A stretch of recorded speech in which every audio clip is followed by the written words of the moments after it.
Hi, this is Alex Muir. And what do you... Sorry, I missed what I was supposed to say. I took a left in the valley. I took a left in the valley. Fantastic. I know we shouldn't have to scream that we're atheists. You know, we don't have non-astrologers and all that. But with the religious people taking over the world, I mean, we can either speak up or be pushed into a corner. I'm proud to be an atheist, a skeptic, a non-believer, an infidel, a heathen. I call it how I see it. I say it's ignorance and you just call it faith and unsubstantiated claims. That's something to be ashamed. I'm an atheist. Coming at you after your failed attempt at homicide, this is Left in the Valley. My name is Kevin, and my co-hosts are contractually obligated to like me. Yep. Just if we got paid for it. Joining me as usual is a team of lawyers with my power of attorney. She got her lawyer out of a tree by cutting the rope. Nancy. I did what from where when? And what was black and brown and looked good on her lawyer, it was her Doberman, Christina. Okay, they were snuggling because they were friends. Yes. I did not sick my dog. Sure. You will believe that. Yeah. And her lawyer is like an apple. It looks good hanging from a tree. Kirsten. That is horrible. Ooh. That is horrible. Somebody has wronged you, Talk sir. like that. It's a lawyer joke. Come on. Also a hanging joke. Yeah. Somebody has wronged you, sir. Ladies, welcome back. Oh, I hope you had a great week. It was decent, actually. Fantastic. Definitely ended really well. So today we'll be talking to our great friend David Fitzgerald. Woo-hoo. But we'll have a great time talking about his new book, and we'll also dwell into the what was that book that Case for Christ. That's right. We'll also dwell into that. So, but first, let's do a bit of chit chat. Okay, did you guys hear that Italy, the country, there's a different kind.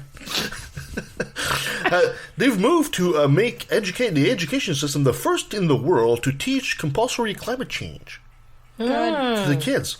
So the minister Lorenzo, God, I'm going to massacre this, Fio Ramonti, says he will dedicate 1 hour a week starting next year. Geography, math, and physics will also be from the climate change perspective. So, Nice. I'd sure like to see more countries. From the from climate change. I'm not exactly sure, but they're basically going to be talking how climate change will affect the geography of the country and stuff like that. Okay, so I could see in math them using when you have this person bought 12 watermelons, those kind of questions. I could see them. Now there's a drought. There's less watermelons. Exactly. Exactly. So That's great. I'm hoping that other countries do the same in quick succession. yeah, let's hope so. And Yeah. that's a great step forward that finally countries are recognizing the real threat of climate change. Okay, we talked last year and this year as well about the new Canadian $10 bill featuring love it. Viola Yes. Desmond. Yes. Well, Viola Desmond, of course, was, I guess, the Canadian Rosa Parks in a way, right? Well, the Canadian banknote, the $10 from this year, has been named a banknote of the year by the International Banknote Society. To be fair, it is really cool looking. Yeah. It looks really, really good, actually. Desmond, of course, was arrested November 8, 1946. This was actually a decade before Rosa Parks did her stance. She received a posthumous apology 63 years later. She died in 1965. There's been honorable mentions to notes for Switzerland, Norway, Russia, and Solomon Islands.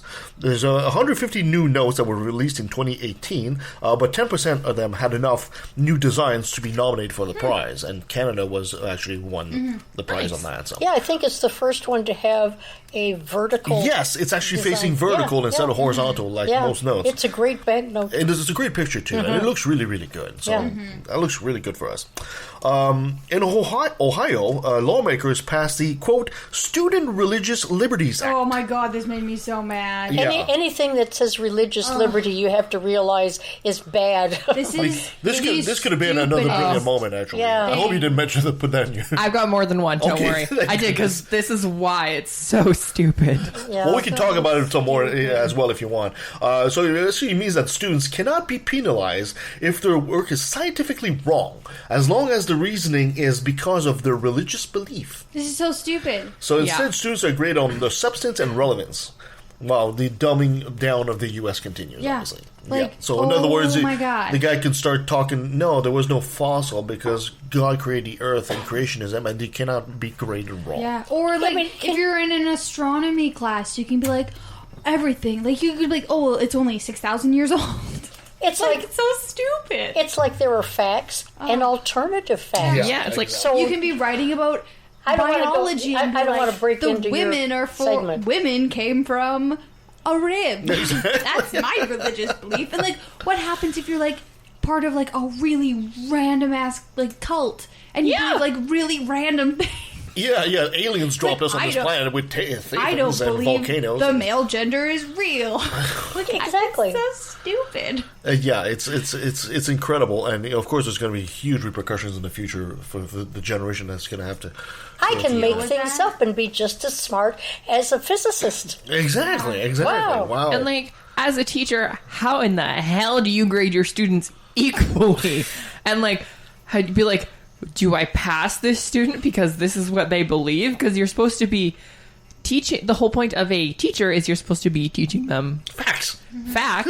and like, this is not teaching them facts. This is saying, oh, this is what your religion is telling you is true, so now I have to grade you, check on that because your religion tells you that's true, and I can't mark you wrong for it, even though it's wrong. It's Also- teaching that your point of view is just as valid as the truth. Yeah. Also, what happens if someone does something that says it's part of their religious belief? Do you just take it face value, or do you have to be like, okay, we have to prove that's part of your religious belief? Because That couldn't too, you right? just say literally anything as part of your Well, religion? yeah, You can walk in there and say you're a Jedi. It's and so believe in the vague. Force. Okay, that is a religious It belief. is. Exactly. Like, I mean, how long do you think it's going to take for somebody to challenge this and for it to be overturned? It's probably already being challenged. I sure hope. I hope so, because I this hope is ridiculous. So, hi, Kat. And so, in this past week, of course, we also just saw November 11th. We didn't really do anything about it on the last show, but I thought we'd talk about it a bit this week. Oh God, are we going to talk about Don Cherry? We will in a minute, but before that, Wow. I wanted to read. There was this soldier, this American soldier, that came to Canada, and he went to Ottawa, and he actually wrote a letter to the Canadian people about the way we celebrate Remembrance Day. So I'm going to read this. So it goes, Merci, Ottawa. It says, many saw my post last week about visiting Ottawa from the U.S. from the Senators Hurricanes game. He went to the hockey game. While there, I had the honor of attending your Remembrance Day ceremony.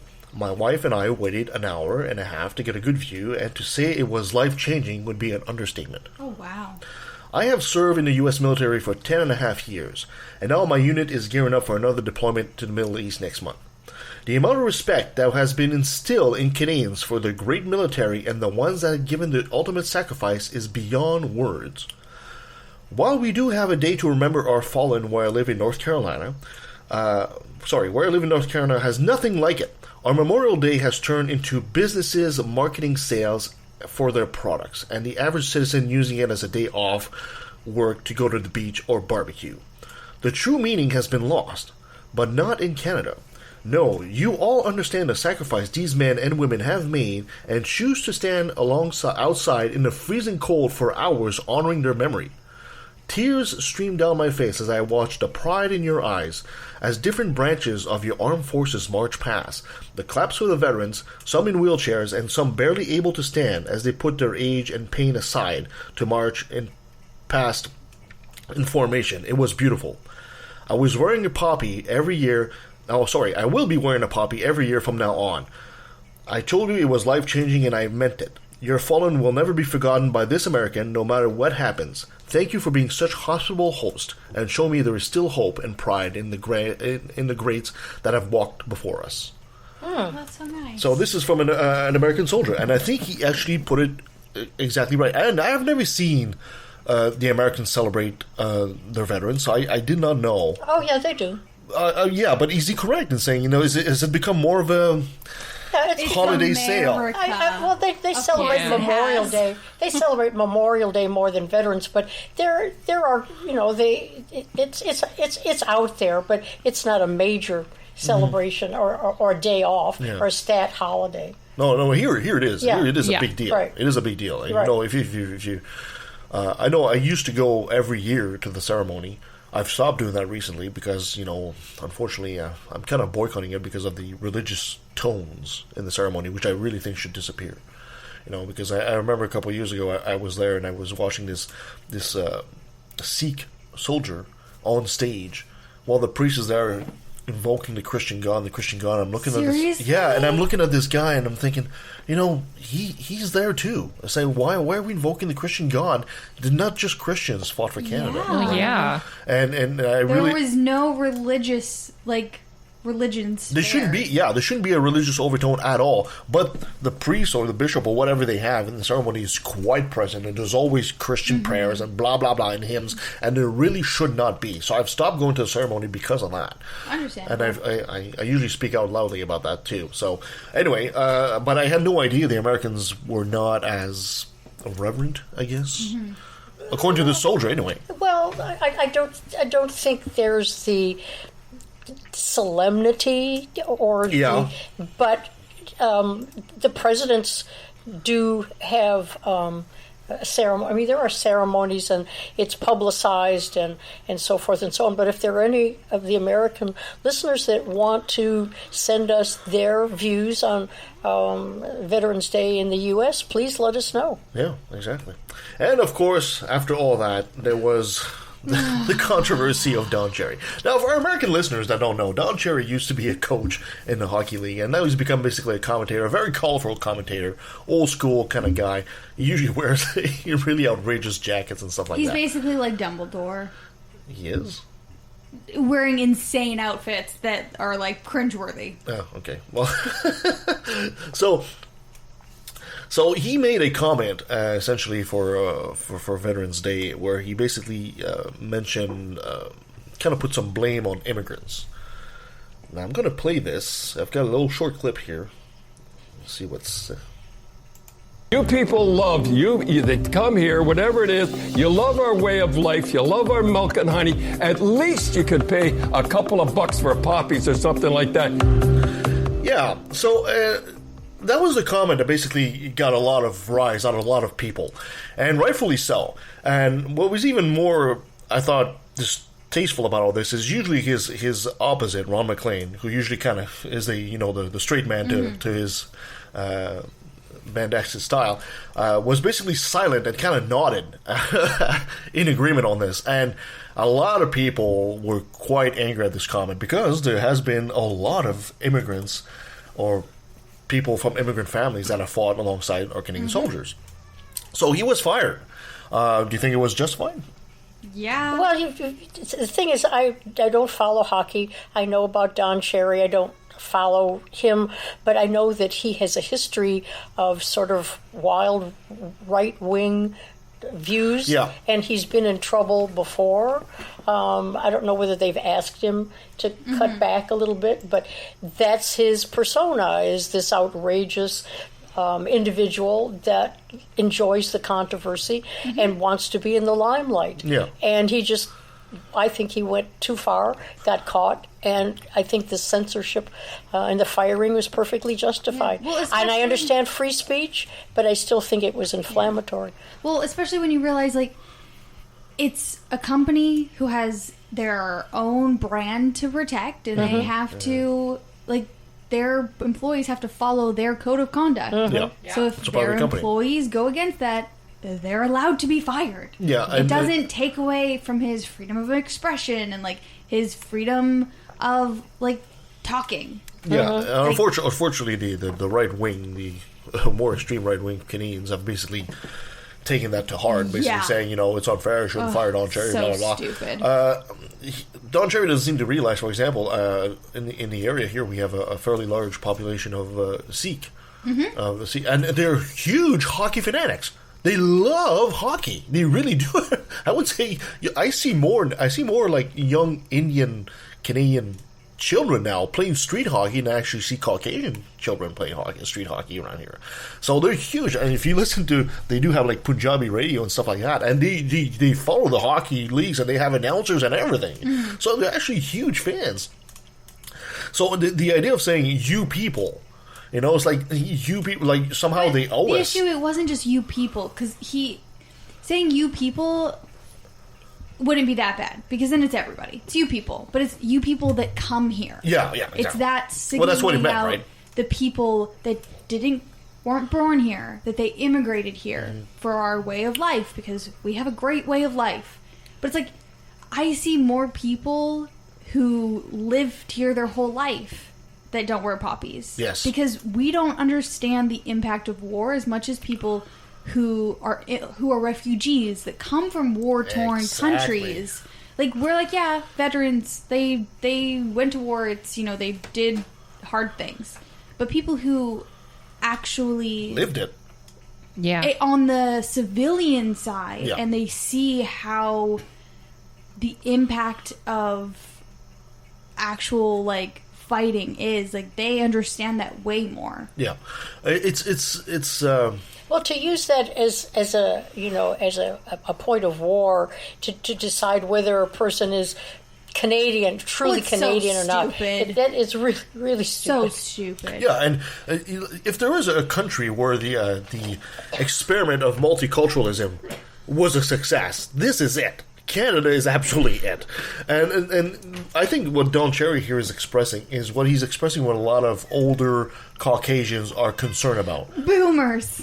Okay, they're concerned about becoming a minority in this country. Yeah, but guess what? Who cares? Oh yeah, that's exactly it, right? Who cares if you're a minority as long as minorities are treated equally? My own mother actually expressed that, and I said to her, and I said, well, why would you be afraid of being a minority in your country? It's almost like you think the minorities aren't treated right. Exactly. It's like, if that's what you're afraid of, maybe you should change the way you treat minorities. Exactly. So you don't become one. I guess that's the greatest sign that discrimination is real, isn't it? Oh, yeah. When someone says, I don't want to be a member of the minority, immediately they may not say that they feel entitled, but that statement alone shows, yes, you do. Yes, you do. You absolutely do. So I think, unfortunately, there is a growing movement, even within the country, of extremism on the right. And I think these comments like that are actually demonstrate that the movement is relatively alive and well, even though it's still it's not a majority of the population, but it is there. And it's a good thing that shows like this will actually keep on speaking against that. Yeah, any of our non-Canadian listeners, it's Don Cherry, like the fruit, Cherry.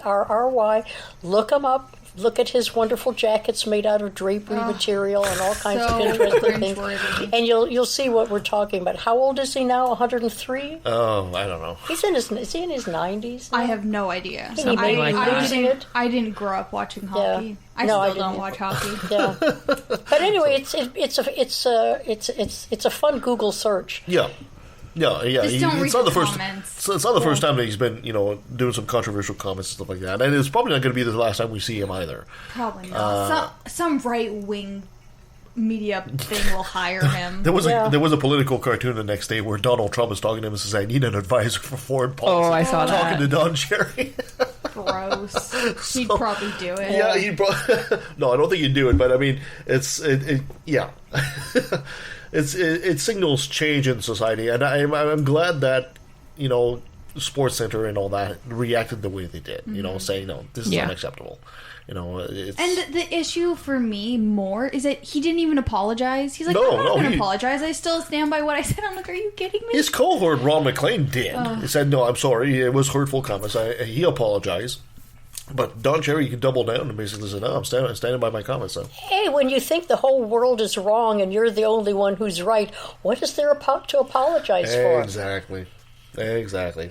All right, my dear Nancy, you got a top 10 for us? I do, and I have no idea what I'm talking about, so I'm excited. I know, it's very exciting because this is sort of a top 5 and 5, and it has to do with the 10 best games that you need to be playing this month on your phone. So I'm going to do the Android games and the iPhone games. I'm excited. Yeah. Because all of you are iPhone. No. No. I have Android. Android. You're Android? I hate Apple Oh, good. so much. I hate them. Okay, Blasphemy. We only Shut your have the mouth. iPods, and that's it. Okay, Yeah. plug up. Okay, Christina gets to plug up her earphones as we're doing the iPhone Yeah, games. it's okay. and then- I can listen to them. then I just I'll hate wave Apple. with the It's other ones. stupid. Okay, so these I've never had any experience with these games. So with this list, you guys are going to have to tell me if they're right on or if they're making it all up. Okay, in terms of iPhone, the best iPhone games available as in terms of October. So last month. I didn't see that these were numbered like the number 1 or the number 2. So these are the ones that are the most popular. And the number 1 just on the list itself is a game called Mario Kart Tour. I can imagine that would probably be pretty fun. I haven't played it. I know somebody who has, but I haven't talked to him about it. It sounds like it would take a lot of space on my phone. Oh, 100%. If it's done anything like the more recent Mario Kart games for console, it probably definitely will take a good I chunk like of space. solitaire. It doesn't take up space. Yeah, it's supposed to be better. It's set more records than the Pokemon Go game. Oh, I'm not surprised. It's a lot. Well, you don't have to walk outside. Yeah, you can sit. It's one that's you can sit down and race. Right. It's a free to start, but they have premium elements, and Of course they do. they have the Golden Pass, which is $5 a month. Pay to play. And you can unlock characters and so forth and so on. So supposedly it's a fun, simple, and worth your time to give it a shot. So I haven't played it, but I would say yeah. Okay. I would get it if I had space. on Kirsten my gives phone. Kirsten gives it a thumb up, and I'll try. I'd you'll give try. it a thumb down. Okay. Too much space on my phone. Aside from that, oh, you've never played Mario Kart. No, Yeah, I exactly. haven't. Yeah, don't listen to her. Okay, the second one, this one costs $2, called Gross. Rebel Inc. Rebel Inc. And these are from the same folks that made Plague. Okay, so this one puts you in the shoes of a government official tasked with stabilizing an area of a country following a turbulent war. So it's an absorbing game, and I just stick with plaguing. supposedly well worth the $2. But I don't know. Would you give that one a try? Sure. I would look I at would it. give it a try. I would look at definitely it. would give it a try. If it's made by the same people who did Plague, I would definitely give it a try. Which is Because super Plague fun. Inc. is I literally bought Plague Inc. Okay, number 3 is WGT Golf. Ew. It's a golf game, and it supposedly provides a solid golf experience for anybody looking to get some swings in on their mobile device. Pretty That's good what simulation, you're in for. full 18-stroke play, and so forth and so on. And it includes a lot of championship courses: Pebble Beach, Celtic, or is it Celtic or Celtic Manor, and Pinehurst. So. Anybody that enjoys golf, Last time I hit a golf ball with my iPhone, it didn't work well. yeah. Ooh. Number 4. Yeah, that's why you get Android. Yeah, like it would fare better, I'm sure. At least you I can have- drop an Android and don't have your screen just completely I have dropped shattered. my Never phone happened to me. so many times. I had nothing but iPhones. That's never happened to me. I don't know what you're talking about. Okay, number 4 is a game called Hearthstone. Ooh, I've heard I've of it. heard about It's this. been I have not played reintroduced. It has something to do with Blizzard, and there's supposed to be a really fanatical community that plays Yeah, Blizzard. Blizzard is a game Company. developer. Yeah, I don't know. It doesn't say how much this one costs or And whether pretty it good, starts too. for I free. thought it was to treat a Dairy Queen. That too. So here, the 5th one is an expensive one. I think it's expensive. It costs $8. It's called Dead Cells. Wow. It better be a great game. So it's available on mobile, and that should be good enough. The theme on this one is kill, die, learn, and repeat. Ooh, are So you got to be a little the violence virus? in this one. Are you the virus, like trying to kill people? That would be fun. I guess I didn't go into the details of it, but I guess some of the characters can die every time you It play sounds the a game. little bit like it makes me think of the console game Zombie, which I haven't played, but you are randomly assigned a character, and if your character dies, you start off with a new character. You have none of your stuff, but if you go and find the zombie version of the previous character that was killed, you can get all your stuff back. It kind of sounded like evolution. Okay, Live, so- die, learn. You know, Right? it kind of Yeah. like an evolution thing. Yeah. So the honorable mention ones that I'm not going to go into, but we'll just mention them really quick. If you want to take a chance on these, they might be fun. Pokemon Masters, Stranger Things 3, Grow Empire, Rome. So that's a pretty good list. There's 10 there for your iPhone people. And moving on to Android. Yay! And this is from last month. The number one game, which is a free one, or the one on the list, is called Half Brick Studio Games. Never even heard of it. Nope. They're a developer on Google Play, and supposedly they've got some of the most popular and fun mobile game apps. They like Fruit Ninja, Okay. Jetpack, Joyride, Dan the Man, and Rascals. So anybody from that group, they say those are really fun to play, and they're free. Those So are that's a always plus. nice. The second one is Monument Valley 1 and 2. They're priced at $3.99 and $4.99, and then they have some optional prices as well. It's supposed to be a very iconic game. The first one that this company put out was the Escher-style puzzles, simple mechanics and fun graphics, and so they have a basic gameplay. You twist and move levels around to open up new pathways. Yeah, so it's supposed to be a lot of fun. Number 3 are the Nintendo games for Android. They're free, and they have a few noteworthy game titles. Fire Emblem Heroes, Animal Crossing Pocket Camp. Wait, they Super have Mario. Animal Crossing? Yeah. Of course they do. These Oh my Android gosh, I ones wanna go seem play Animal Yeah, the Crossing. Android ones seem to be Funner? more of the company that produces the individual games rather than listing individual games. Yeah. But these are free as well. There seem to be more free games on Android than... Yeah, there is. It's because Android is better. Yeah. And if you Okay. see No games way. on both Yeah. Android and iPhone, Okay. chances are they might be free on Android, but not on iPhone. Because iPhone is just money grubbing assholes. Yeah, so number 4... Yeah, if you can think of any of those games that's Yeah. not money grubbing, let me know. Number 4 Yeah, is... but iPhone's more Yeah. money grubbing. So Noodle Cake Studios. That I sounds like the name. amazing. They're also a mobile game developer on Google Play. They have a ton of games. Lumino City, Framed 1 and 2, Island Delta, arcade sports games, BMX, and a lot of others. So those are free. And also Farm Punks, which is their newest title. So that's fine. So the fifth one, I think Christina had you in mind. This is also free. Pokemon Go and Harry Potter Wizards Unite. Do you I've know had both and Yeah. have deleted both. Same. I do not enjoy Corey's a big enjoy them. Pokemon Go thing. He I loves that thing.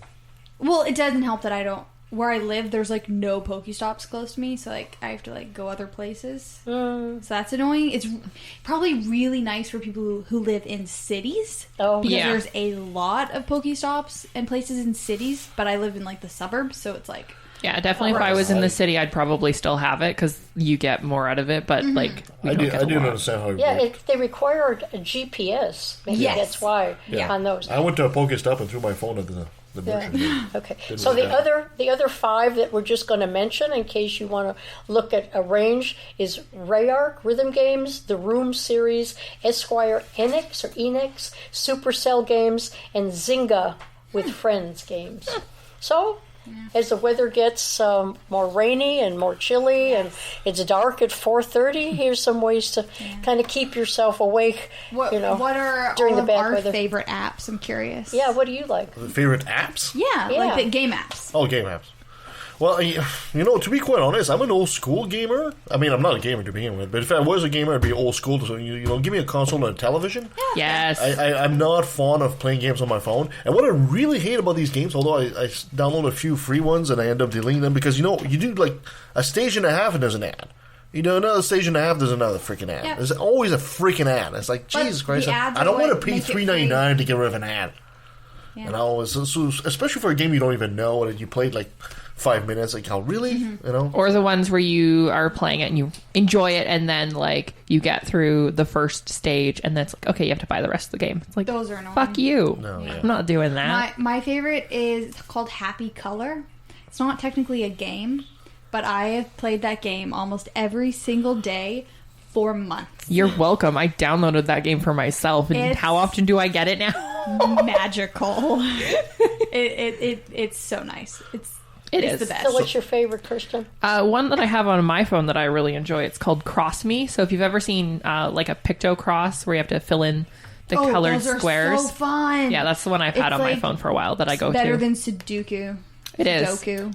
Well, I don't have one, but Kirsten, I'm thinking maybe since you really, want to be a game designer, app designer, and things like that, you and I should get together and make a game called Eternal Assassin based on my life. And That would be think of so fun. And I will reveal to you every one of my secrets and every one of the assassinations over the past Yeah, number Nancy's of going to years. kickstart my career. But Yeah. in the in-game, you play as an old lady.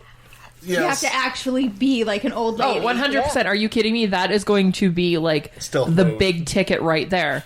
Is because when you look at any game where you see like an assassin or a ninja, like anything, it's probably going to be a younger person. No. Of course, I'm going to have An like, old lady. yeah. Yeah, it Yeah. should, Take you down. should almost be like a quantum leap thing. You leap through time as you That's kill right. somebody.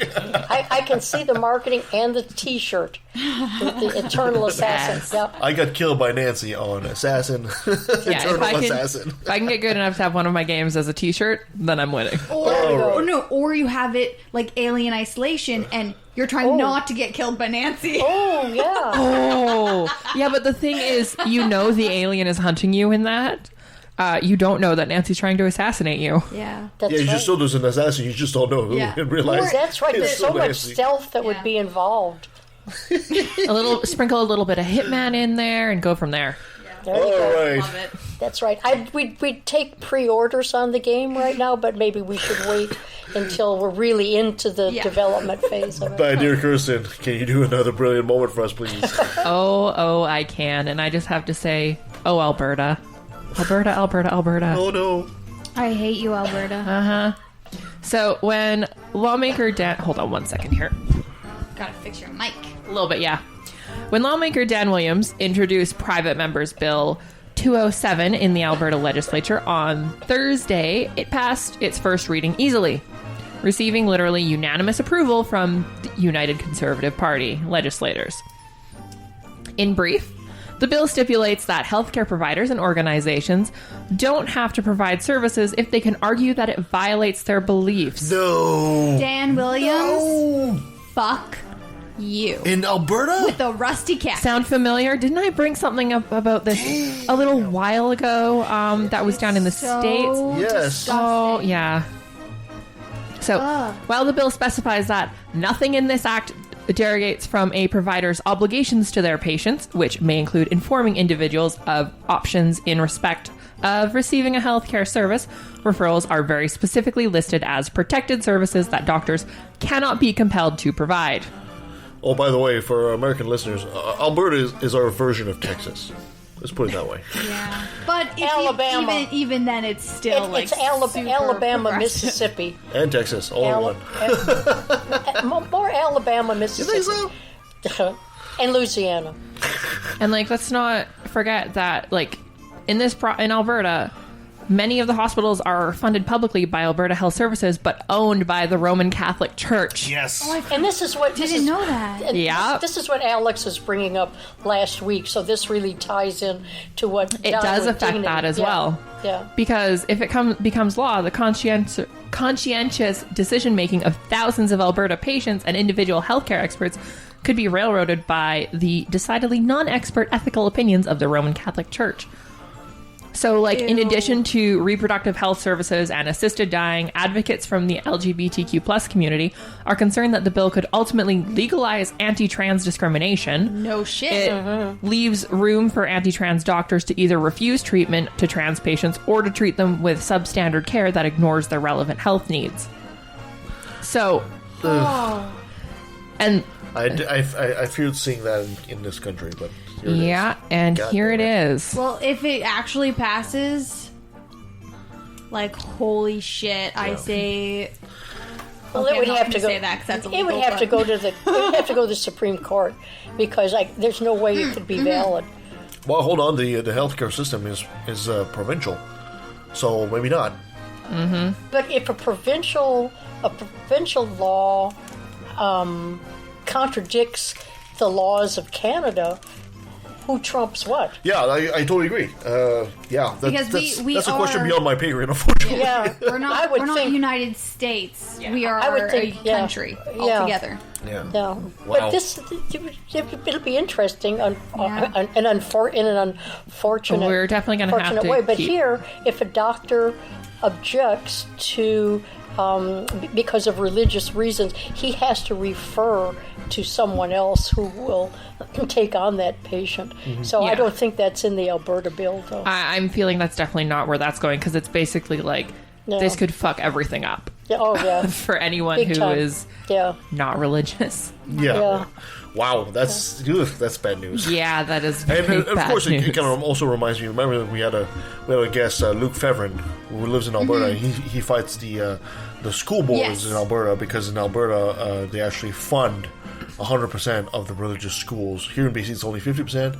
In Alberta, it's 100%. Mm-hmm. Yeah, I do remember talking about that. So they have a long way to go. Essentially, a huge fight in Alberta. So Canada is not perfect, guys. no, it's not. But We are not perfect. We're working on it. Hopefully, when it moves on But to we don't have Trump, so we're better. hopefully when it moves on to its second and third readings and all of the debates and stuff, It gets roasted. hopefully it'll get defeated there. Yeah, Hopefully. we'll have to keep an eye on it. Yes, we will. Thank you so much, my dear Kirsten. Perfect. All right, so let's take a quick pause, and when we come back, we'll have one of our favorite guests, Nerd out. David Fitzgerald. So stay with us.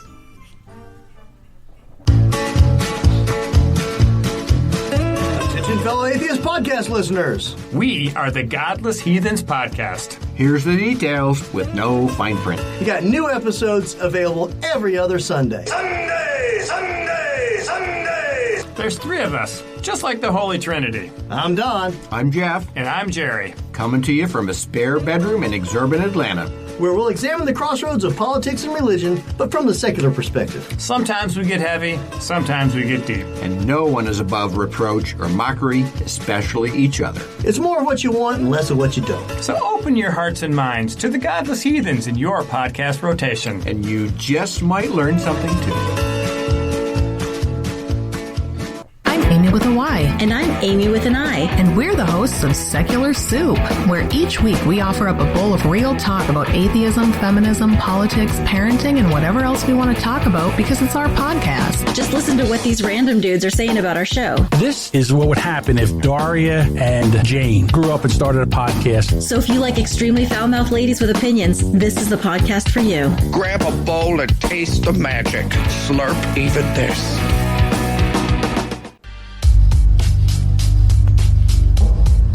Anti-Semitism was preached as an official doctrine of the church until 1964. Do you think that might have something to do with public opinion in Austria and Bavaria and Poland and Lithuania? That the Jewish people were accused collectively as a people of deicide, of the crime of the murder of God in the figure of Jesus of Nazareth. And that anathema on them was not lifted until 64, well after the perpetrators of the Holocaust had stood trial in secular courts and been rightly punished for their actions. How can this church say it has any moral superiority? It has difficulty catching up to what ordinary people regard as common moral and ethical sense, and it still can't make itself apologize properly.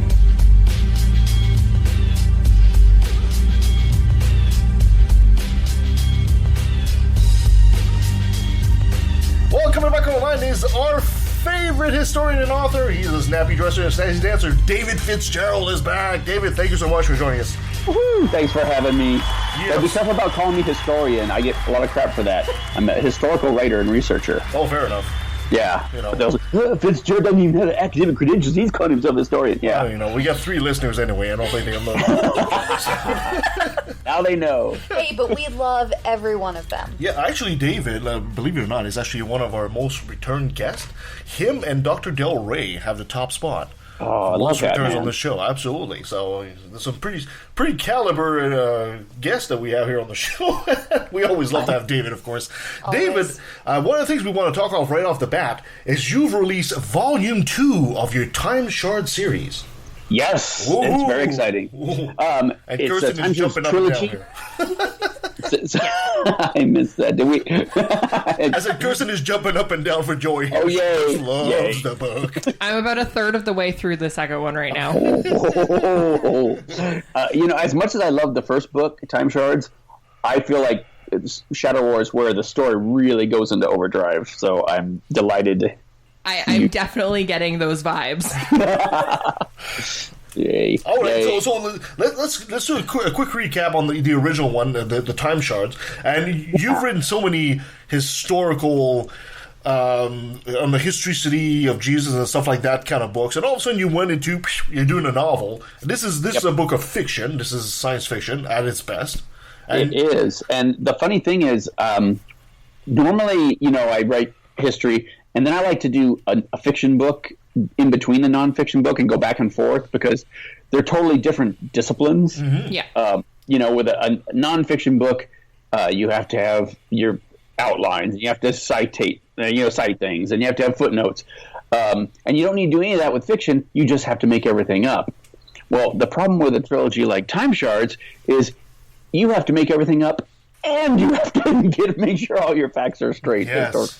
So, I'm laughing at that and I'm complaining, but I really love it. And, doing historical research is my jam. So, it's been really fun working on this with Dana. And so you're a bit of a victim of your own success. Exactly. You've written so many historical books that your audience kind of expects, the facts to be correct in your work of fiction, obviously. Yeah. I will say, though, you have blended all of the different histories and time periods together beautifully. Oh, thank you. Because that's the thing I sweat over. I saw a meme somebody put on Facebook that says, as a reader, don't look up anything, believe it all. As a writer, I must find out what Phoenician merchants in the 15th century paid for, or I will die. And that's exactly how I feel too. So I'm very glad to hear you say that. No, did that 15th century merchant really say it that way? Come on, David. Oh, don't even joke. We totally getting the language right and the in the mindset of these characters. Mm-hmm. Keeping that straight is a constant 24/7 job.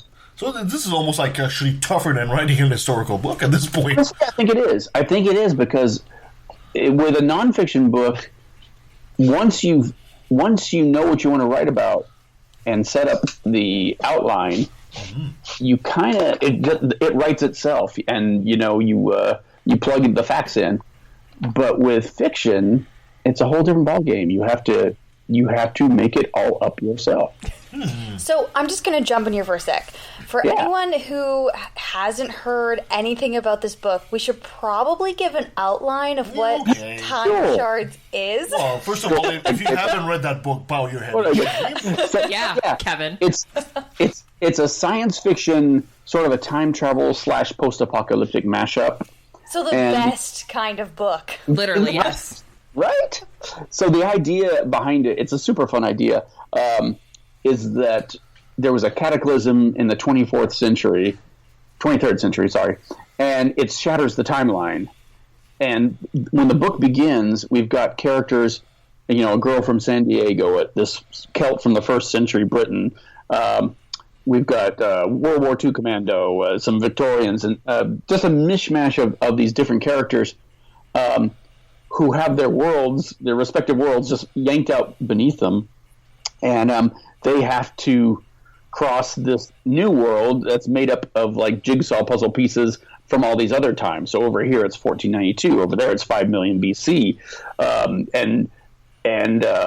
So there's this wilderness, it's got dinosaurs, it's got robots, it's got, medieval knights in armor. You really never know what's going to be around the next corner. And these guys get thrown together and quickly learn that, this is just the beginning. They have to save the world, or this thing called the event is going to keep happening until the world is disintegrated into subatomic particles. Wow. And that's pretty heavy. And it's pretty epic. And it's just a super fun idea for a book, and I'm really pleased with how well we were able to pull it off. I'm really surprised how heavy the subject is because, my first thought with time travel includes a DeLorean, and that's about the extent of my knowledge. Yeah, it goes, just having read the first book and being a third of the way through the second one, it goes, it's not as light as you might think, it's just a work of fiction, time travel, that kind of thing. But then, like, somebody gets cut in half. And it's like, it's this kind of book. Okay. But that said, it's fun and accessible, I think, in a way that that not a lot of books necessarily are. We try to make it as fun and accessible as we can. Yes. I hope that's coming across. Yeah, and I think what the people will appreciate about your writing is the fact that whenever there's a book of fiction about time travel, you always need an element of suspension of belief, right? There's a machine, sure. There's a gizmo that fills a gap, but knowing you and how precise you are in your scientific facts, I think you're going to feel a need that's really not found in other books, is how close to the actual science as this subject can get.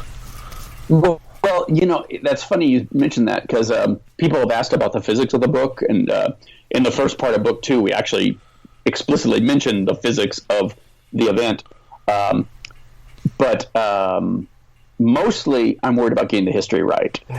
The physics has to sound right. The history has to be right. Yeah, because I think the difference is that in the physics aspect, it's more theoretical, where the history is something that people can actually go and reference. Maybe, this was not right.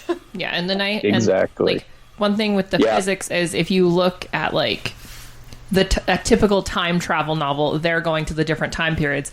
The nice thing that you bring to this, David, is like the time periods are all kind of coming to you. Yeah. And you don't have a choice in the matter of like where you're going. It's like, shit, this is here now. Right. I think the best thing that can happen to David right now about his book is if Neil deGrasse Tyson tweeted something wrong about it, right? No, this is not actually how time and space would work, David. I think that's the best thing that can happen to you right now. You know what's funny about that is I feel like I could write a whole essay on just all the different ways that this could never happen in real life, and for a nitpicker's guide too. Right? Yes. But and now you've released part 2. I like to think we've done enough of the job that it makes the suspension of disbelief easy, and it's a fun read, but it's not a dumb read. It's not you don't have to really hold your nose and say, okay, we're just going to go with it. And you have a lot of that in science fiction, right? You take, for example, they claim a series of Doctor Who. I'm not a fan of Doctor Who. Hold on. There's a Doctor Who quote on the back of that book. Down. Somebody mentions Doctor Who on the back of that book. Hold on, I got to crack the whip. Don't Down. make me bite No. I'm just saying. You take. But let's put it this way: there are some kinds of science fiction that are sort of cheesier and schlockier, and they don't. And lazier, than some. Doctor Who, for example, as I was saying, they time travel a lot, but they require the TARDIS, right? They require some mechanism. TARDIS, vortex manipulator. Yeah, exactly, right? Something that defies all logic and requires a suspension of disbelief. Very much so. But they don't explain the mechanisms of it. Well, this is what I think David with makes particles different. that don't actually exist. This is why David's book is different. Right? You don't need a TARDIS in his book. Yeah. Nope. But I like what she said. It's like you don't travel through time travels to you. Yeah. So that is very well said. When you were making these books, who were you kind of like trying to aim the books for? Because I know like there's different like age categories, but I'm curious. Gotcha. What good audience question. you were aiming for? Well, originally we were flirting with the idea of making a YA book, a young adult book, along the lines of like Hunger Games or Divergent, and it still kind of works on that level, but it's not. There's not as many angsty tropes as you find in that kind of genre. And it's more aimed at an adult audience. Mm-hmm. Yeah. And I find a lot of youth in our current society are mature enough in reality that they can enjoy that more, books that speak to them like adults. Yes, I agree. And I think the best YA books are like that anyway. Yeah. And some of them are much grimmer and more explicit than you get in typical adult books, too. So that line between YA and adult books is really getting harder to tell all the time now. Is it just more sex involved in the adult book? and all kinds of things. I feel like the one overriding difference between the two now is that there's more teenage angst in YA books, regardless of what's actually happening in the book. And there's usually like, oh my gosh, he's so cute. I want to date him. Does he like me? He looked at me. I think he likes me. I hate you. I just want to read Harry Potter. They don't have that. Really? Okay. Yeah, exactly. Yeah. My favorite is the third. That doesn't happen in the third. Anyway. Okay, that's fair. I'll give you that one. Anyway. So, David, when is Hollywood knocking on your door there to make this into... wouldn't that be awesome? Yeah. That would be lovely. No. Well, you want a streaming service for this. Yes. No, HBO. Oh, sure. Here we go. There we go. Yeah. I'll be happy with any of those things. And in fact, I know we have at least 2 people talking to producers in Hollywood about it. So cool. But it's such a crapshoot. I don't even want to think about it because, as Guillermo del Toro said, the average in the average lifespan of a movie, it never gets made. Yeah, pretty much. Yeah. Well, could even with the idea of of time traveling through you, could we even bring something like that to the screen? That's the question I have. Oh yeah, actually, I think we totally could. Would you agree? Oh yes. Yeah. Okay. Especially it feels very cinematic to me. Especially with current VFX. Yeah. I think that would be a... Well, you guys might not know, Steven Spielberg listens to us on a regular basis. Oh, totally. Steven, we're close to... If you're hearing me right now... Steve. Yeah, of course. Yeah. He owes me a favor anyway.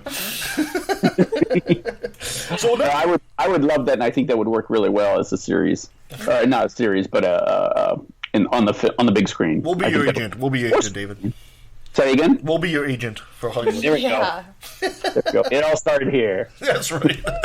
You heard it first here on Left of the Valley. So now you've got book number 2 that just came out.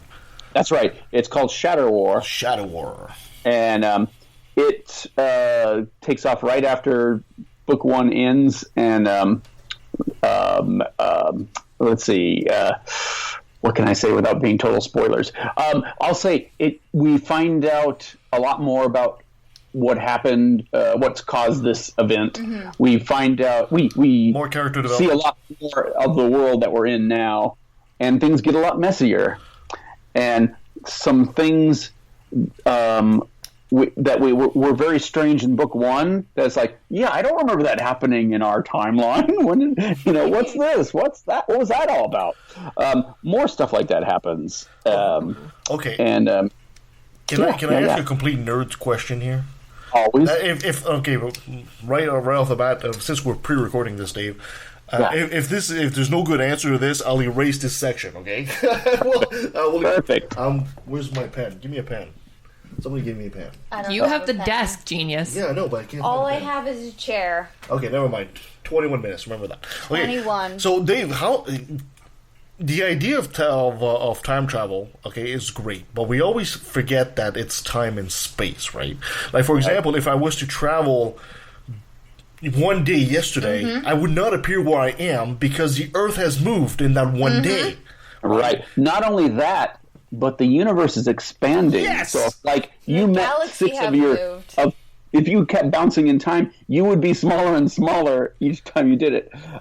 If you were bumping into past versions of yourself. Yeah, and I would probably appear, if I was to, even in an independent machine like a TARDIS, I would probably appear in the vacuum of the cosmos, essentially, and the Earth is, like, way past. But the TARDIS is smarter than that. No, it's a bat. I think you should use the DeLorean. Okay, the fine. DeLorean is not a sentient creature. Fine.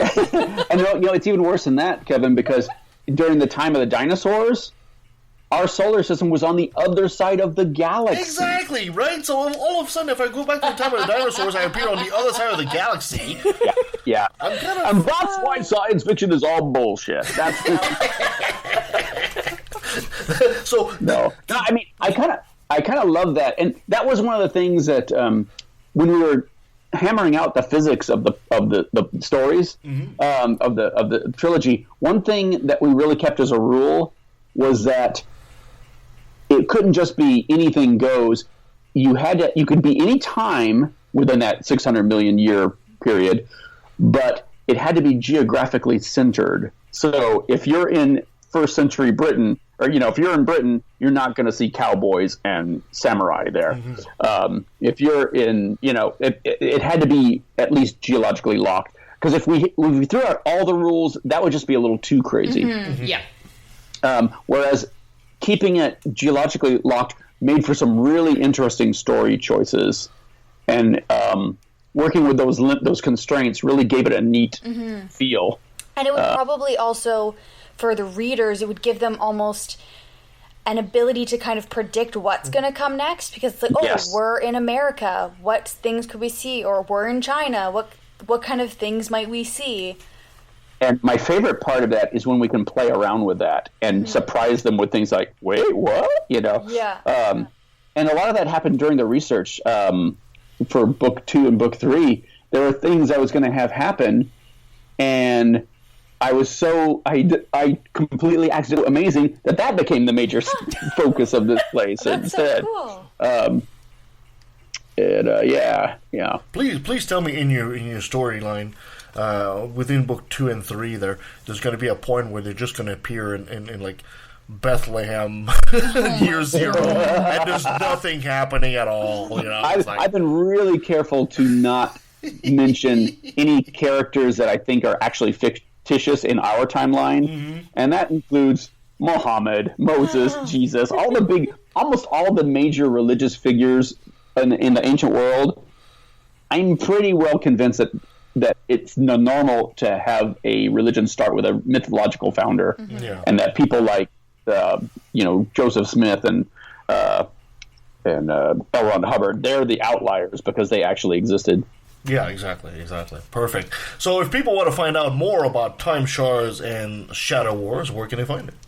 It's wherever books are sold on the internet, or in your local bookstore. In fact, if you're lucky enough to have a good local bookstore, definitely support your local bookstore and ask them to order it for you and get it from them. Yeah, absolutely. Do it. Perfect. Do it. And you're going to send, if you have any links, you're going to send me that, and we'll put that in the notes of the show.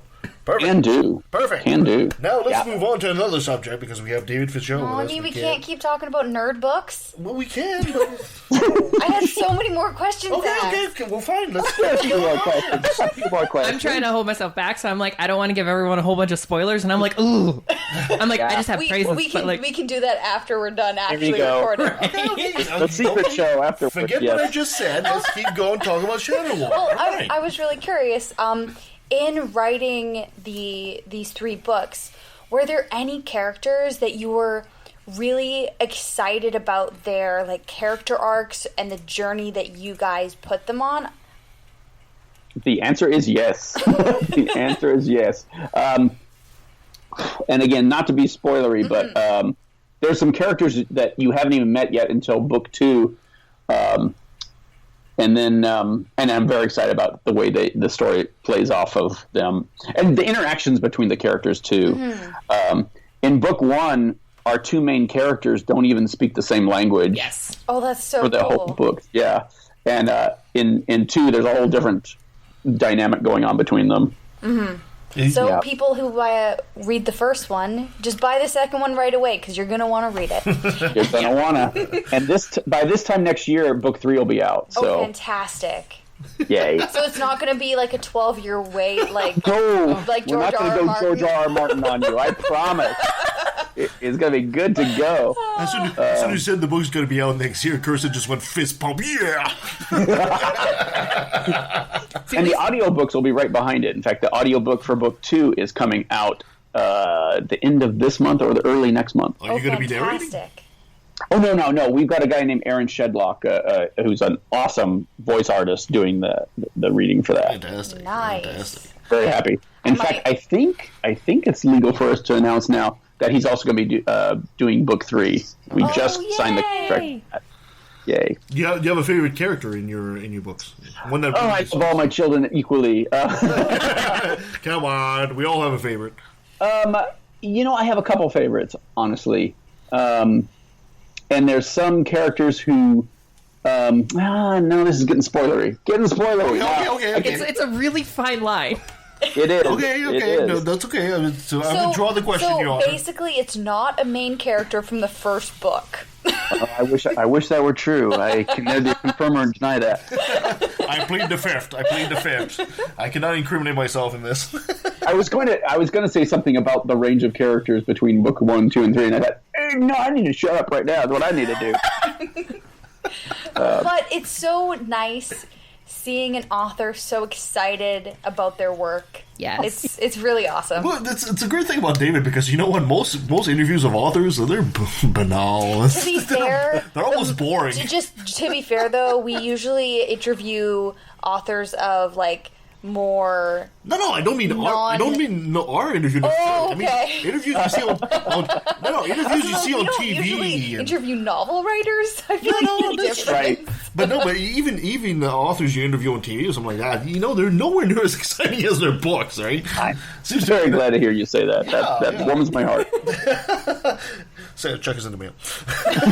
I know. There's one thing that I do want to share with our listeners about the characters in this book is I found them very realistic in that they don't overreact in ways that I feel like you see a lot of characters in books and even in TV shows and movies do. They have very realistic reactions, as in no, I can see why you made that choice. That's a very logical choice. I applaud you for that. I can see I was not in a good place. That's a good choice. So right off the bat, you just said that there is no politician whatsoever in that book. You can tell right off. Right? So that's a spoiler alert.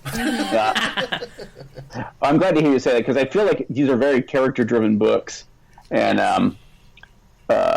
every once in a while, I mean, you never should read the reviews, but I remember reading two of the early reviews, and one was from this person who reviewed the book 2 and started the review by saying, "Now, I haven't read book 1." And I'm like, Okay.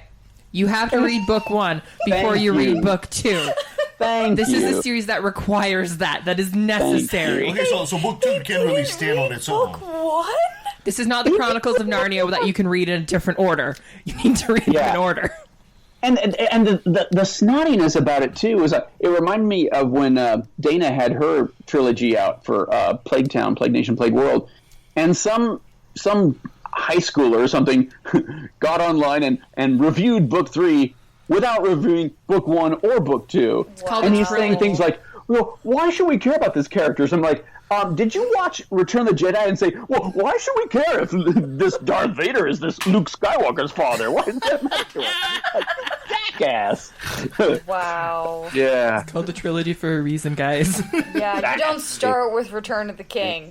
Exactly. Though I do have to say one thing that irks me is that publishers now are getting nervous to call something a trilogy, because some publishers think that if a person stumbles on a book and realizes it's part of a series, they're not going to want to buy it and they're not going to start it until the third one's out. Since when have publishers been right about anything? Well, see, this is the thing. And so what's happening is, so they're just selling these books and watching them get pissed off because they're not solving the problem, they're pushing the problem back and making it worse. So anyway, enough of that. Just don't let your publisher listen to this. Exactly. Okay, well, what was it that you were wanting to talk about next? Oh, that's it? You done now? Yeah, well, I want to talk about other stuff, but it's too spoilery. Okay, it's too spoilery. So that could be for patrons. So you can find Shatter War at all good bookstores, order online. And support your local bookstore. Support your local bookstore. Give David a call. His phone number is 555. Ask him for all the spoilers. And for the love of God, read Time Shards first. Yes, absolutely. Read Time Shards first. And whatever you do, don't tell Doctor Who I told him anything about his Stardust. Okay, now. It's actually a she now. Thank you very much. And he calls her sexy. Oh, geez, really? I'm so far behind on this. Oh my gosh. Totally sidetracked. The newest Doctor is the best Doctor ever. She's amazing. You say that at every Doctor. No. I did not like 11. 10 was always my doctor until this new one. 13 is... Lucky 13. She's amazing. A Lucky 13 is definitely... I'm just like, I love you so much. Yay. Now that I've nerded out. Yeah, you guys have out-nerded me at this point. Oh, let me get started on Harry Potter. No. Well, thank you, David. That was a great interview. Thank you so much for coming on the show. Okay, all right. Let's talk more about the other aspect of David's research. Let's talk about historicity and all that kind of stuff. Oh, I forgot we were talking about Case for Christ. Yes. David, I wanted to ask you about Lee Strobel's The Case for Christ because, I'll be super honest. I have not read that book. Don't bother. And every time I talk to a Christian, that's one of the top 5 things that comes up. Can I tell you something? Sure. They probably haven't read it either. Thank you. Honestly, I think that's it. They just hold it up like a crucifix against vampires and say, yes. I'm building. They know it's a book written by someone who says they started as an atheist and read the Bible and turned Christian. And that's probably a way to start because if nothing else, that's the story of Lee Strobel that everybody loves to repeat. Yeah. And it's in the movie, they do an amazing job of creating that. And that whole scenario is 100% pure bullshit. Yep. 100%. It has no bearing in reality whatsoever. So are we saying here that Lee Strobel was never actually an atheist? You don't think he actually was? I'm sure he was an atheist as a kid. Okay. Or this half-hearted... I mean, he was actually raised as sort of a lapsed Lutheran, I think it was. Okay. And he wasn't that big into church, but I mean, he's certainly raised by Christians and Christian parents. And when he married his wife, who also became Christian, and she started going to church, and all their friends were going to church, and he started going to church. He went on to become saved, become a pastor, be a pastor for 10 years, write books about Christianity, and 3 books into that, he got the idea to write Case for Christ. Oh. And that's when he set off doing his mission to go find the experts, quote unquote, and get the answers, the real answers, long after he had become a Christian pastor at that. Yeah. So this is the guy's personal crusade in a way. Yeah. I mean, the whole tough atheist shtick of his was ridiculous from the starter, but it's not even true, even if it had been true. It was goofy, but the fact is, there's nothing remotely true in that story. Okay, perfect. Yeah. Point number 1. Yeah. Now, so what is it? So what's the appeal of this book? I mean, does he really make any kind of actual case for? I mean, I'm sure he'll quote guys like Bart Ehrman, and he'll say, hey. No. He does not quote anybody who is not an evangelical Christian. Oh, really? In fact, of his, I believe it's 12 of the 12 total experts that he brings to the table. 2 of them, maybe 3, if his degree in New Testament is a New Testament history and not a New Testament theology. 3 of them are historians. Yeah, you gotta have some, like, physicists and, like... They're not even physicists. They're like, they're mostly theologians. They're mostly theologians. One doctor, one forensic doctor. And it's just... And here's the other crazy thing. They interviewed one of his so-called experts who was complaining that, we had this interview, but he didn't really use anything I said, and he said things I didn't say, and put it in my voice, and created... And it's like, you have got to be kidding me. Because, I mean, there's a reason they all sound alike and have the same voice. It's because Lee Strobel is writing all of them and putting... the words he wants them to say in there, whether that's what they meant, whether that's what they actually think or not. So this is a bit akin to him, Lee Strobel, doing the case for sorcery and asking for J.K. Rowling's opinion. Except J.K. Rowling would probably just like hit him over the head. No, I agree, but this is his level of expertise that essentially he has in his book. Yeah, it's pretty goofy. And what's more is, even the ones who have legitimate credentials that they're being presented as, even those guys are totally dropping the ball. And just, I mean, they're throwing softballs at each other and ignoring mounds of evidence, mounds of anything that would cause that evangelical spin to be questioned. And they just laugh off questions that are totally legit and very probing. And it's just like, it's just as exercise in dodgeball, really. They're just... So give me an example of something that's a legitimate question they would laugh off. Oh, off the top of my head, well, okay, one thing, they were talking about how there's so much more evidence for Jesus, or for the New Testament, than there is for, say, the Iliad or the Odyssey. And they started they say, why, there are stacks and stacks. There's only 4 feet of stacks of paper for the Iliad and Odyssey. But if you stacked up all the New Testaments, they would reach to the moon and back, or 100,000 feet high. Some ridiculous, goofy number. And it's like, okay, dude, most of those are from the Middle Ages or later. It's like, so that just means, how we could have 1 million copies of these documents and it wouldn't make any difference. That just means how good was your Xerox capability in the Middle Ages. What's important is how many root manuscripts we have, how many original manuscripts we have. Yes. And on that comparison, the New Testament does not hold up well to anybody else at all very well. In fact, we only have 2 complete New Testament manuscripts, and they only go back as far as the 4th century, 400 years after the beginning of the religion, supposedly. And both of them, that's the Codex Sinaiticus and the Codex Vaticanus, the only problem is they don't agree with each other. They don't have the same books. And neither of them agrees with our New Testaments. We have books they don't have. They have books we don't have. So it's even goofier than that. Wow. Yeah.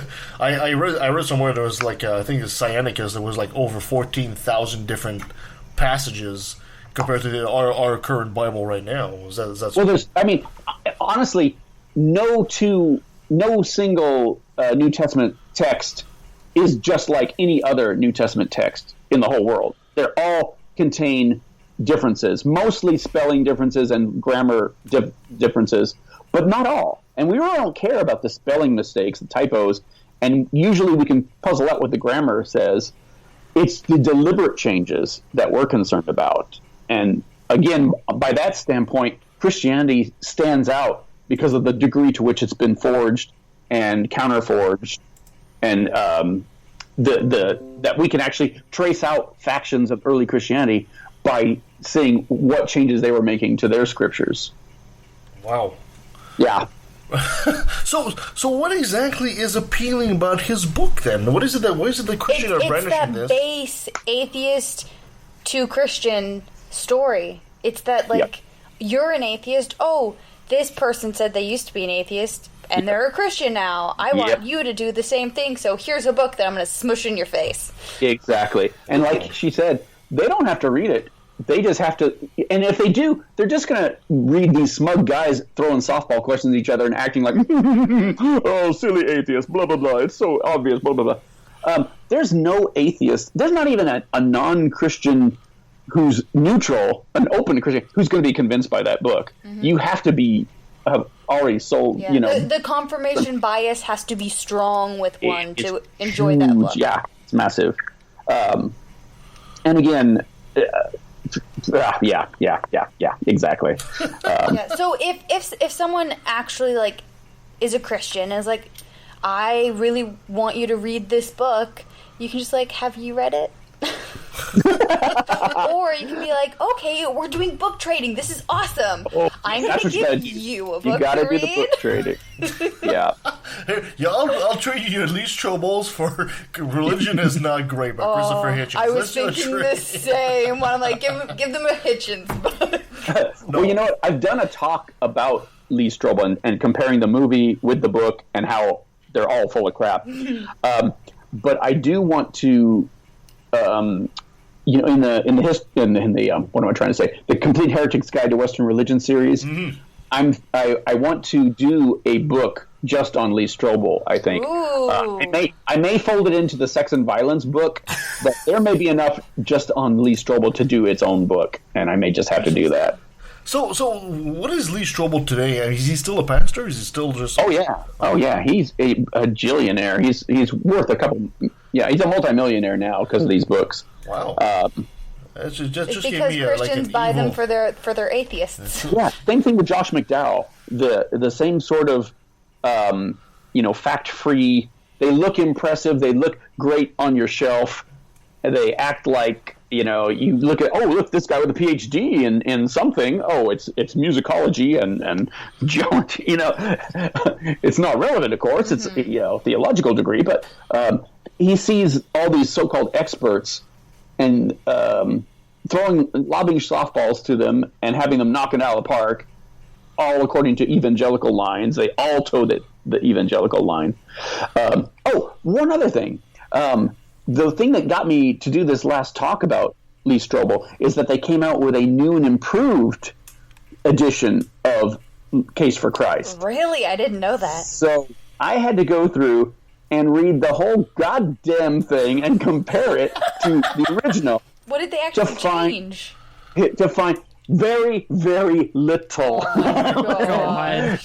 One of the only things they changed was in the original book, one of the biggest mistakes his so-called expert makes is when he says, they were talking about how do we know that Luke's account of the Nativity was true when it conflicts with Matthew and all and what we know at that time. He says, well, we have an eminent archaeologist who's discovered what we call micro letters that prove that this is the thing. Oh, they're like, whoa, that's pretty wild.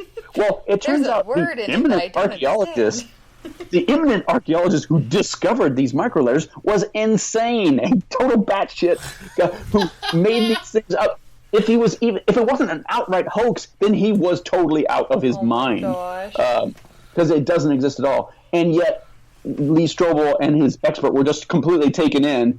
So that was really about the only change I actually found where he had actually gone back and changed it. Now he didn't change it to say, "Oh, we have to make a correction here. This turns out to not be true." What he did was he retroactively tweaked the supposed verbatim conversation he has to make it sound like it was in doubt all along, that he wasn't fooled by this thing, and that the verdict's still out on it or something. But it's like, oh, you tool bag. The other change I noticed was he slapped on some interviews with himself in the end of the book, talking about how awesome the response to it was and how many atheists have turned to Christ from it, and how he was gratified that the critiques of the book were so small and few and easily countered, and yet he doesn't counter any of them. He doesn't bother to mention any of them at all whatsoever. Yeah, it's a bit like you said, right? When you talk to Christian, you say, there's very little his evidence for Jesus Christ or his historicity. You say, what are you talking about? There's tons of it. Well, which one? Yeah, well, tons. Well, what are you talking about? Tons, tons of tons. They actually didn't give you anything. When I was giving this talk recently at a college, all the local student Christian groups showed up for the college. There was 5 atheists, and the rest were all Christians in the audience. Oh, God. And I went out of my way to tell them, look, I have to tell you something. Whether Christianity is true or false, this book is unflinching bullshit. Yeah. And laid out all the ways it's true. Whether or not Christianity is true, Case for Christ is complete bullshit. Josh McDowell's books are complete bullshit. And it was very interesting to have a very, very quiet audience of rowdy Christians get very quiet about that. Yes. Oh, God, I would have paid money to see that. It was pretty awesome, I'll be honest with you. It was because they got very thoughtful looks on their faces after that. Well, hopefully that helps them realize that they have to think critically about books. That's what I'm hoping, too, that they just cracking that open and opening the suggestion that, you know what, maybe you're being lied to by some of your flaw. Maybe you need to make sure that you guys are being true, and that's a slippery slope. That's how you go from being somebody who thinks there was a Jesus to somebody saying, yeah, no, I don't think this guy existed at all. Yeah, I think when it comes to books, we have a tendency to the normal default in our mind is it's true because it's a book. Because we all went through school where we cracked open a book and we were taught our education came out of books. So I think the normal default, as soon as a person sees it in a book, I think they just generally say, of course it had to be true. It's in a book. I think for me, when I'm reading, especially a book that isn't like a novel that is like conveying information, it's if there's citations.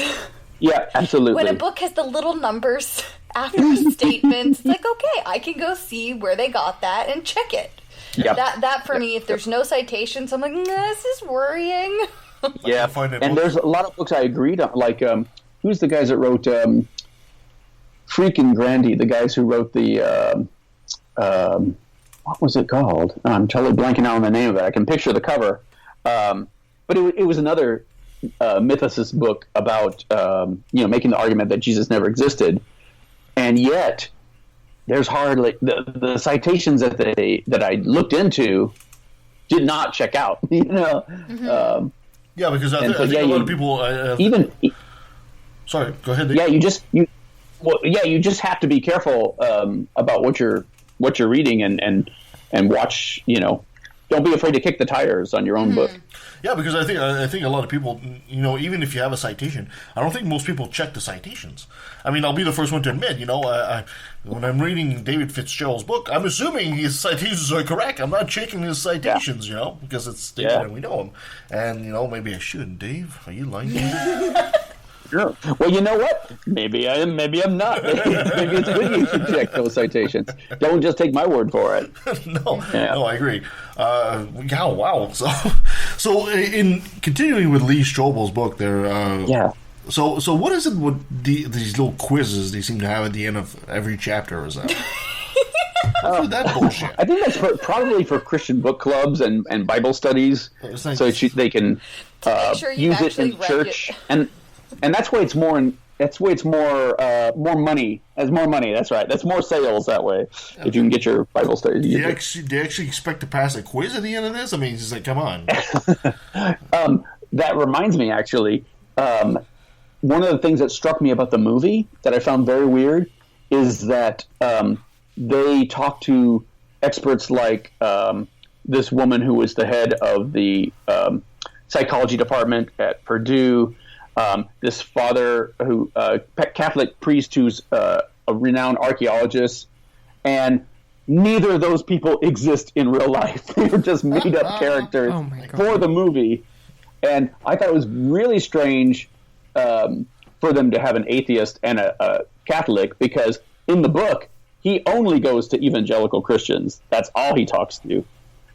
So it's funny that they had to actually make up imaginary characters that he's supposedly impressed with their credentials by, and who don't exist. The two biggest threat to evangelicals, right? The atheists and the Catholics, obviously, right?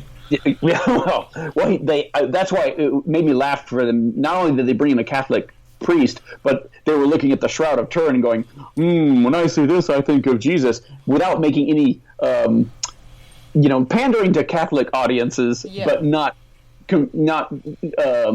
committing themselves to whether the Shroud of Turin is real or not, which it's not. No, of course not. But it just seemed really cheesy, pandery.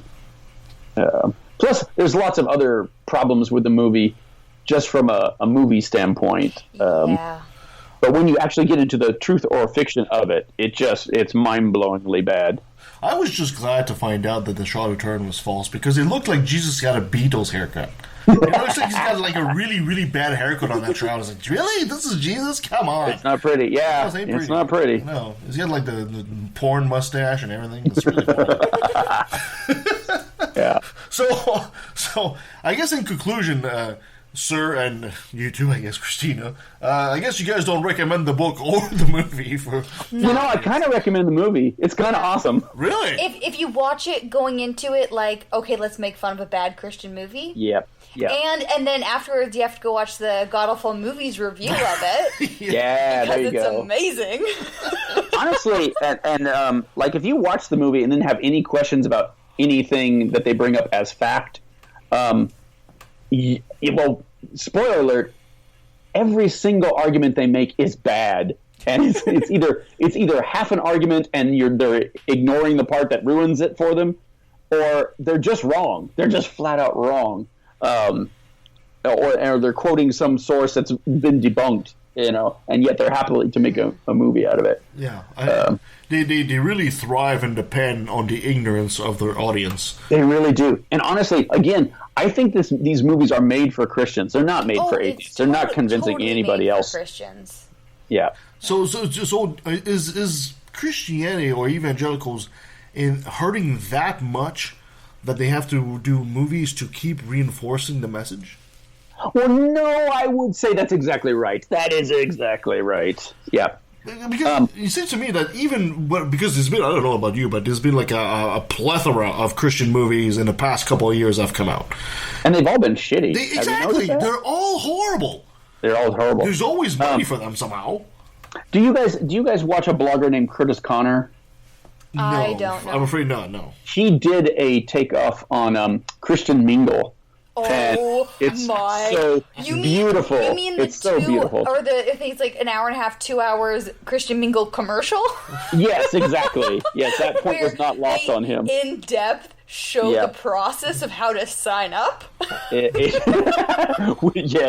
exactly. Yes. Yeah, it's really worth checking that out. Curtis Connor. It's amazing. Christian Mingle review. Curtis Connor, Christian Mingle. Pretty sure it's on Netflix. Really? Mingle, yeah. Oh yeah, it is. Oh really? Punch up YouTube and look up Curtis Connor's review. Oh, it's beautiful. It's a thing of beauty. I finally found a band. Look at that, Christian Mingle. It was right in front of you. Yeah, it was right in front of me. And there's a whole scene in the Christian Mingle movie where she takes this Christian guy out to a sushi restaurant, and it's the most freaking racist thing. He's like choking on his sushi and go. It's like, dude, to be Christian, you have to hate Japanese food. What the racist fox? It's probably from the inbreeding. I guess they eat at a place called Steak and Cake. It's like, yeah, you gotta eat really good Christian food, not that heathen devil food. Yeah, anything with flavor is out of the question. That's like a Ned Flanders thing in The Simpsons. They get Christian gummies. What flavor are they? Plain. They're all plain. Kind of reminds me of that meme you saw on Facebook. It said the guy's wearing a T-shirt that says, "I met my boyfriend on Christian Mingle." The gay couple. Oh my god. That's funny. Oh man, David, in all your lights experience and your historic, research and all that, I've had a question that's been pressing on my mind for weeks now, and I'm hoping you can answer. Ask away. Ask away. You know how the priests, the Catholics have this little wafer transubstantiation and all that stuff. We've been wondering here, how many wafers do you need to eat till you have one complete Jesus? I believe that's a blasphemy level question. That's a great question. That's a great question. I'm not prepared to offer a suitable response to that. That's okay. That's okay. So I'll bet you if you stacked up maybe 50 of them in a row, you'd have an idea of a start on some part of Jesus' anatomy anyway.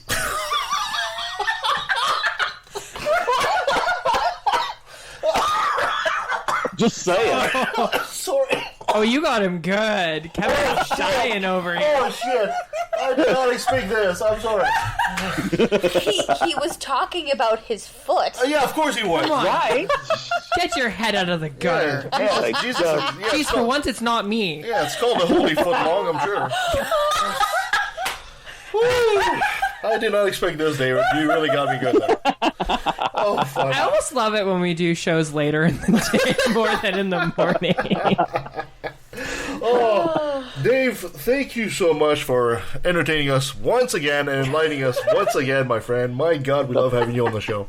The pleasure is all mine. Thanks so much. If people want to find out more about your books and all your history research and they want to encourage you, where can they find you? You can find me on Facebook, probably easiest of all. You can shoot me an email at everybodylovesdave@gmail.com. And you can find our books wherever books are sold on the internet. But if you have a local bookstore, ask them to get it for you first. Because support your local bookstores. David, when are we going to see a Patreon page for you, man?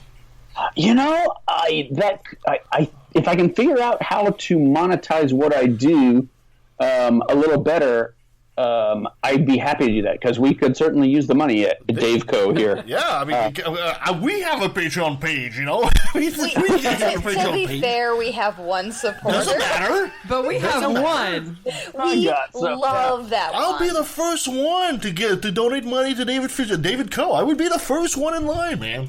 Well, you know what? Let's talk later because we may need to make that happen. Well, yeah, I really think we should. I don't know. Anyway, I'll try to make sure my passport's in order because we maybe have to come up to Canada. Exactly. Yes, I think you should. Escape the purge. Yep. Escape trumpet stand. Hey, but the impeachment hearings are starting tomorrow. Are they? Yeah. I'm so excited. I'm totally watching them. Oh, boy. It's either tomorrow or next Wednesday. I think the BBC is actually running the whole thing, right? The PBS, BBC. Yeah. There's a few. Oh, awesome. It's going to be fun. Some real reporting. So I'm not going to see Christina at any point during them? Yeah, I'll just be sitting beside you with my phone. Hooray! Like a statue. Yep. Yeah. And then I'll randomly chuckle. And burst out laughing more like. Yeah. As much as we love to hear about your life here, we're talking to David, okay? Shut the hell up. No, I always had this beautiful picture of him being let out in handcuffs. It's like... I mean, the government right now is so corrupt in the Senate that I don't know what's going to happen. And, like, Mitch McConnell needs to be ran out, too. And there's so many guys who are just flat out traitors to their country in government right now. Not to mention racist and this and that, you know, homophobic, everything is xenophobic, all the phobics. Yeah. No. All the phobic. Yes. We're not opening that can of worm now. I know, right? Yeah. And 2 hours later. Only two? Right? Yeah, exactly. David, my friend, thank you so much for doing this again for us. And before I let you go, I gotta have you say, hi, this is David Fitzgerald, and I took a left in the valley. Hi, this is Dave Fitzgerald, and I took a left at the valley. Fantastic. Yay! And that was our friend David Fitzgerald. The nerd is strong with that one. Yes, it is. We love David. He's always a great guest. God, we always learn so much with him. What can we say about David? I mean, buy his book. Buy his books. Yeah. Encourage the man. And the man writes so much. And when he writes in his book, he's talking to you. He's talking my language anyway. I don't know about you guys, but you know, when I get to the super academic book, my brain kind of fizzles. But Dave just has a way to bring it to us, and he's certainly one of our favorite guests. Yeah, I'm sorry I missed it, but I'll listen to it with everybody else when it goes online. Exactly. Thank you so much for joining us on the show, and thank you to our guest, David Fitzgerald, and thank you for listening. You can find us at leftofthevalley.com. You can find us at on Facebook, on Twitter, at LETV Podcasts. You can send us an email at valley@outlook.com. You can send your complaints to Nancy on the 3rd floor. Beware the incoming knife. Okay, coming up. Next week, we'll have Jeff Cohen of FAIR. We'll be talking about news bias. So that could be very interesting. Oh, yeah. We'll also have the Brazen Atheist. That she actually used to be Erin Lewis. She actually used to be a stripper, believe it or not.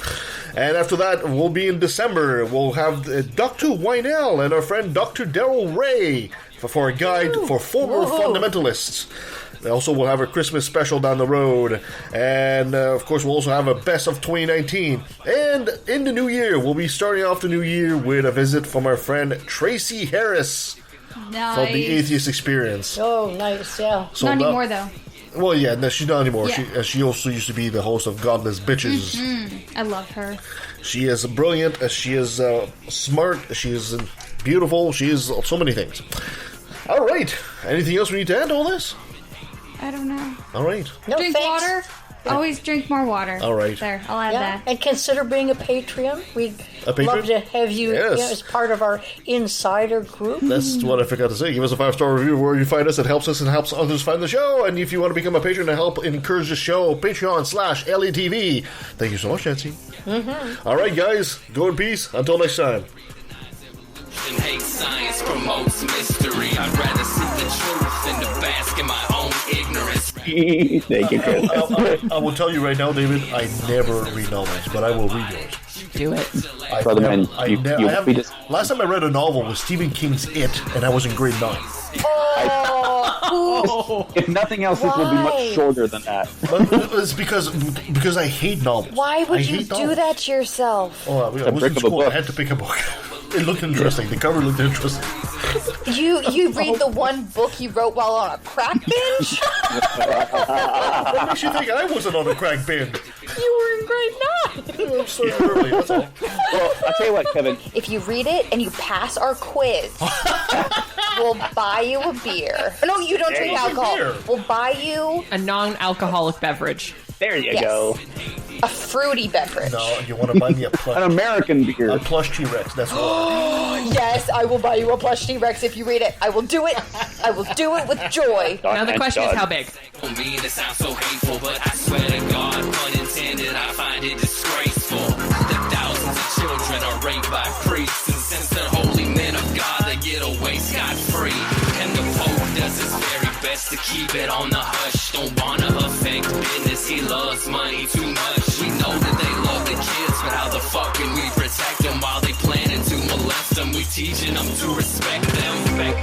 Fuck that. The system is broke down, working backwards, and the only action or tactic I plan to practice now is to attack them. The parties of God's hands are bloodstained, millions of murders by believers, and they're all in God's name. And let me take a sec, don't mean to sound so hateful, but I swear to God, pun intended, I find it disgraceful that many atheists are told to be quiet. You're not alone, speak your mind, time to let it be known. I'm proud to be an atheist, a skeptic, a non-believer.